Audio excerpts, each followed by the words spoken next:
আসসালামু আলাইকুম। WordPress full course বাংলার নতুন আরেকটি পর্বে আপনাদেরকে স্বাগত। বন্ধুরা, গত পর্বে আমরা দেখেছিলাম যে কিভাবে লোগো পরিবর্তন করতে হয়। আমরা এই লোগোটি চেঞ্জ করেছিলাম। বন্ধুরা, এই পর্বে আমরা লোগোর পাশাপাশি এখানে আরও বেশ কিছু এলিমেন্টস, যেমন হটলাইন নাম্বার, তারপরে আছে অফিস আওয়ার্স, এরপর আছে ইমেইল আস, এরপরে বুক নাও, এই প্রত্যেকটা জায়গায় আমরা চেঞ্জ করব। জাস্ট চেঞ্জ করার জন্য খুব সহজ। এখানে দেখুন, জাস্ট এই যে পেন্সিল আইকন, এখানে ক্লিক করলে এখানে দেখুন এই যে বাম পাশে এখানে ওপেন হবে। এইখানে একটু নিচের দিকে আসলে দেখবেন এখানে একটা HTML কোড আসছে। এই যে HTML কোড, এখানে কিচ্ছু করা যাবে না। এখানে যদি ন্যূনতম কোনো পরিবর্তন করা হয় তাহলে কিন্তু এই ডিজাইনটা ভেঙে যাবে, এই ডিজাইনটা থাকবে না। সো HTML কোডে আমরা একটু হাত দিব না, যেভাবে আছে এইভাবে থাকবে। কিন্তু আমরা যে কাজটা করব সেটা হচ্ছে যে আমাদের ফোন নাম্বারটা চেঞ্জ করব। দেখুন এই কন্ট্যাক্ট ইনফরমেশনের ভিতরে এই যে এখানে ফোন নাম্বারটা দেওয়া আছে, এই যে এইখানে দেখুন এই যে ফোন নাম্বারটা দেওয়া আছে, এই ফোন নাম্বারের এইখানে জাস্ট এই ফোন নাম্বারটা চেঞ্জ করে আমরা আমাদের ফোন নাম্বার দিয়ে দিব।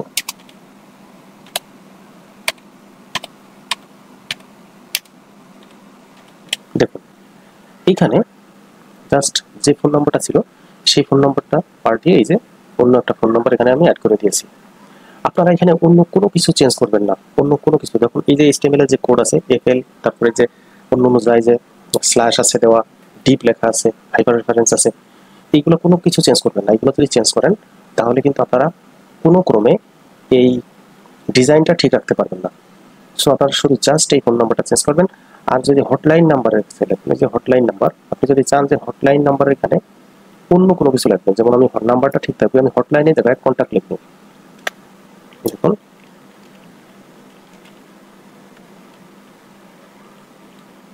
কন্ট্যাক্ট,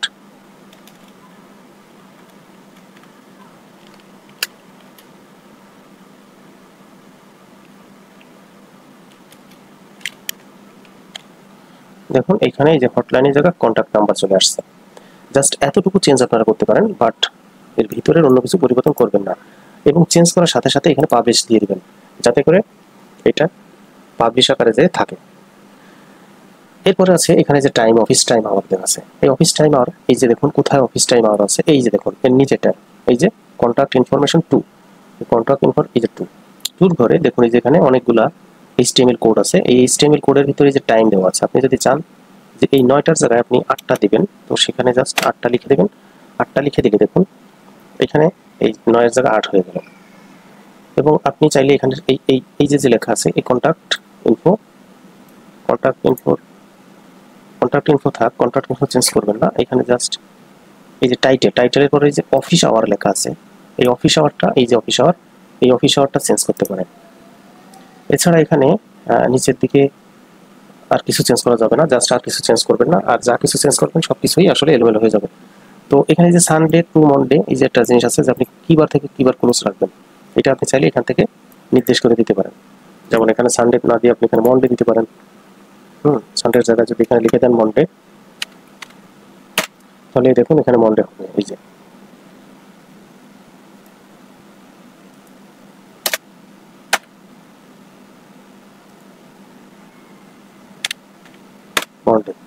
মনডে দিলে এই যে এখানে মনডে চলে আসবে, এই যে মনডে ক্লোজ। সো আপনারা এখানে যেভাবে চান সেই জিনিসটা এখানে প্রত্যেকটা কাস্টমাইজ করতে পারবেন। তো কাস্টমাইজ করার সাথে সাথে এখানে কিন্তু পাবলিশ দিয়ে দেবেন।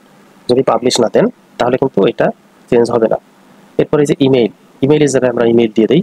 এই যে দেখুন কন্ট্যাক্ট ইনফরমেশন 3, এখানে লেখা আছে ইমেইল, এই যে ইমেইল আস। এই ইমেইল আসের এখানে জাস্ট আপনার ইমেইল নাম্বারটা দিয়ে দেবেন, বা আমার ইমেইল নাম্বারটা আমি দিয়ে দিচ্ছি।